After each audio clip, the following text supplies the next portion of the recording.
So what is this motherboard? Lenovo NM-A362 motherboard.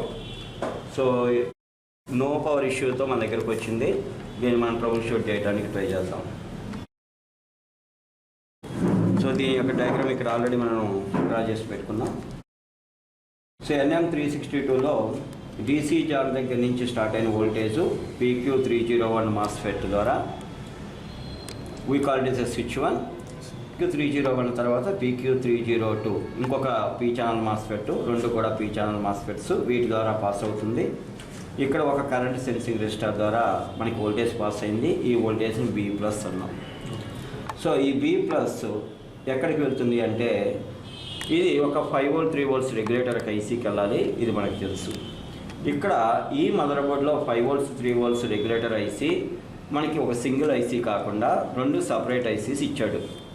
ఒకటి 3 volts LDO supply ఇవ్వడానికి ఒక IC, ఇంకోటి 5 వోల్ట్స్ LDO కోసం ఇంకొక ఐసీ.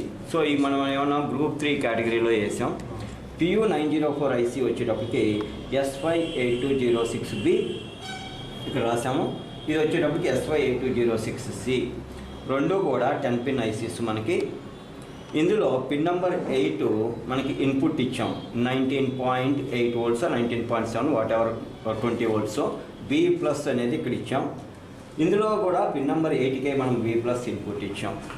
కానీ ఈ ఐసీలో 3 వోల్ట్స్ రెగ్యులేటర్ PU904 ఐసీలో అంటే SY8206B, ఇక్కడ B అనేది ఇంపార్టెంట్. B ఐసీలో పిన్ నెంబర్ 5 మనకి LDO సప్లై అవుట్పుట్, దాన్ని +3VL అన్నారు. పిన్ నెంబర్ 5 నుంచి అవుట్పుట్ వచ్చింది.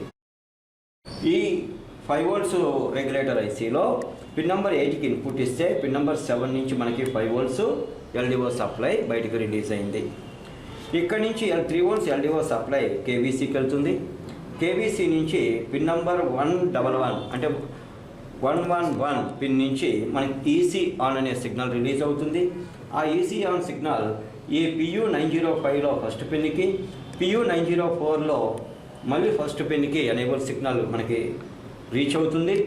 అప్పుడు మనకి ఇక్కడ నుంచి +3VLW అనే ఒక సప్లై ఈ PL304 కాయిల్ దగ్గర నుంచి 303 కదా, PL303 కాయిల్ దగ్గర నుంచి 3 వోల్ట్స్ ఆల్వేస్, దీన్ని మనం 3 వోల్ట్స్ SY అని కూడా అంటాం. అలాగే ఇక్కడ 5 వోల్ట్స్ రెగ్యులేటర్ ఐసీ SY8206 లేదా 8C, C అనేది ఇంపార్టెంట్. ఇక్కడ C అనే ఐసీలో పిన్ నంబర్ 10తో LX పిన్ అన్నాం. అక్కడి నుంచి ఒక కాయిల్ ద్వారా PL304 కాయిల్ దగ్గర 5 వోల్ట్స్ ఆల్వేస్ సప్లై రిలీజ్ అవుతుంది. సో ఈ రెండు వోల్టేజ్ మనము 3 వోల్ట్స్ SY 5 వోల్ట్స్ SY లేదా 3 వోల్ట్స్ ఆల్వేస్ 5 వోల్ట్స్ ఆల్వేస్ అన్నాం. ఈ రెండు వోల్టేజ్లు రావాలి అంటే రెండు ఎనేబుల్ సిగ్నల్స్ మనం ఇవ్వాల్సి ఉంటుంది. ఈ రెండు ఎనేబుల్ ఇవ్వాలి అంటే ఈ కేబీసీ పనిచేసి ఈ ఎనేబుల్ సిగ్నల్ రావాలి. ఈ ఎనేబుల్ సిగ్నల్ రావాలి అంటే 3 వోల్ట్స్ LDO సప్లై మనం ఇది ఇవ్వాలి. ఈ LDO సప్లై రావాలంటే ఈ ఐసీ వర్కింగ్ చేయాలి. ఈ ఐసీ వర్క్ చేయాలంటే ఈ B+ మీరు దీనికి ఇవ్వాల్సి ఉంటుంది. ఇది సీక్వెన్స్. 19 బాగుంది కాబట్టి మనం 3.5 చెక్ చేస్తున్నాం. ఈ కాయిల్ దగ్గర PL304 కాయిల్ దగ్గర చెక్ చేసాం మనం 3.3. ఓకేనా? PL305 కదా, 5ఏనా? PL305 తక్కువ వోల్టేజ్ వస్తుంది 0.5. Okay, 3 volts always 5 volts always supply కరెక్ట్గా లేదు. 19 ఓకే ఉంది. ఈ 3 వోల్ట్స్ ఎందుకు వచ్చింది అంటే ఈ LDO సప్లై ఓకే ఉంటేనే ఇక్కడ ఇది వస్తుంది. ఇది మిస్ అయింది కానీ ఇది మిస్ అవ్వలేదు. అంటే ఎనేబుల్ సిగ్నల్ రాకపోతే ఇది వచ్చేది కాదు. ఎనేబుల్ సిగ్నల్ ఎందుకు వచ్చిందంటే LDO ఓకే ఉంది కాబట్టి. మనం ఇంక చెక్ చేయని అవసరం లేదు. 19 ఓకే ఉంది, LDO ఓకే ఉంది, ఎనేబుల్ ఓకే ఉంది, 3 వోల్ట్స్ ఓకే ఉంది. ఇష్యూ ఎక్కడ ఉంటే 5 వోల్ట్స్ ఎందుకు రిలీజ్ అవ్వలేదో మనం చూడాలంతే. సో ఐఎమ్ చెకింగ్ వోల్టేజ్ ఎక్కడ చెక్ చేస్తున్నాం? PU904 ఐసీ పిన్ నంబర్ 5 దగ్గర. Pin number 5 LDO supply 3.3 release అవుతుంది. ఓకే, LDO సప్లై ఈ కాయిల్ దగ్గర కూడా 3.3 వస్తుంది. సో 5 వోల్ట్స్ LDO సప్లై ప్లేస్లో మనకు 1.6 వోల్టేజ్ వచ్చింది. అండ్ ఐసీ హీట్ కూడా వస్తుంది కాబట్టి మనం ఏం చేసామంటే ఎనీ షార్ట్ ఏమైనా ఉందేమో చూద్దాం. సో బజర్ మోడ్లో మనం పెట్టాం. ఈ కాయిల్ దగ్గర నుంచి చూసాం, షార్ట్ లేదు. So no short in 5 volts ALW, that is 5 volts SY line. 5 volts LDO line చూద్దాం. సో ఈ షోయింగ్ 18 ohms. సో సర్టన్లీ మనకి షార్ట్ ఉంది 5 volts LDOలో. 5 volts LDO సప్లై లైన్లో మనకున్న కాంపోనెంట్స్, ఈ ఐసీలో 7th పిన్ నుంచి రిలీజ్ అవుతుంది. ఈ కెపాసిటర్ ఉంది. సో ఈ కెపాసిటర్ లిఫ్ట్ చేసాం మనం. సో ఈ కెపాసిటర్ కాదు అంటే ఐసీ అన్న అవ్వాలి, లేదా 5 volts ఎవరైతే యూజ్ చేసుకున్నారో లోడ్ అన్న అవ్వాలి. కానీ 5 volts ఎవరూ కూడా డైరెక్ట్గా యూజ్ చేసుకోవట్లేదు, రెసిస్టర్స్ ద్వారా యూజ్ చేసుకుంటుంది. కాబట్టి అది కూడా 100 kilo ohms రెసిస్టారు. కాబట్టి మనం ఈ ఐసీ రిమూవ్ చేసి షార్ట్ పోయిందో లేదో చూద్దాం. అది షార్ట్ పోయింది అంటే ఐసీ రీప్లేస్ చేసుకుంటే సరిపోతుంది. ఒకవేళ ఐసీ రిమూవ్ చేసిన తర్వాత కూడా షార్ట్ 18 ohms అట్లాగే ఉంది అంటే మనం రాంగ్ డయాగ్నోసిస్ చేసాము.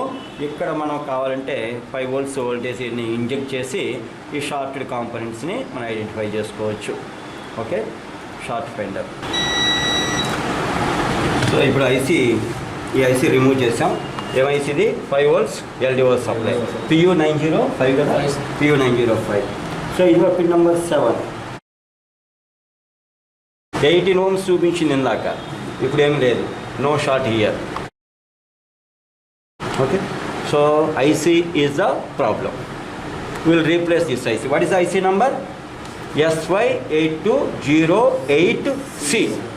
ఓకే, ఎక్కడ ఇది సర్క్యూట్ డయాగ్రామ్లో నెంబర్ ఉంటుంది, కానీ ఐసీ మీద ఒక SMD కోడ్ ఇస్తాడు. ఇది దాన్ని మనం డీకోడ్ చేయాల్సి ఉంటుంది.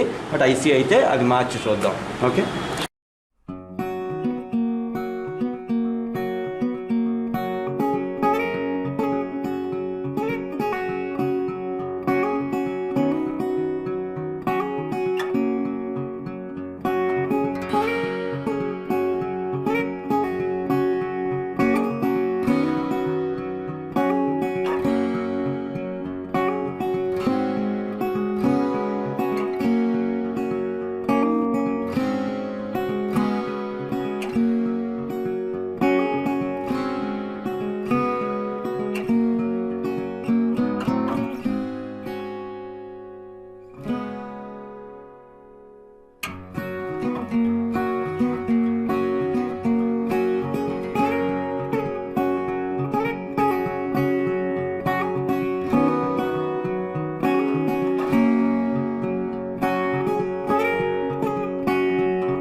రీస్టార్ట్ చేయండి.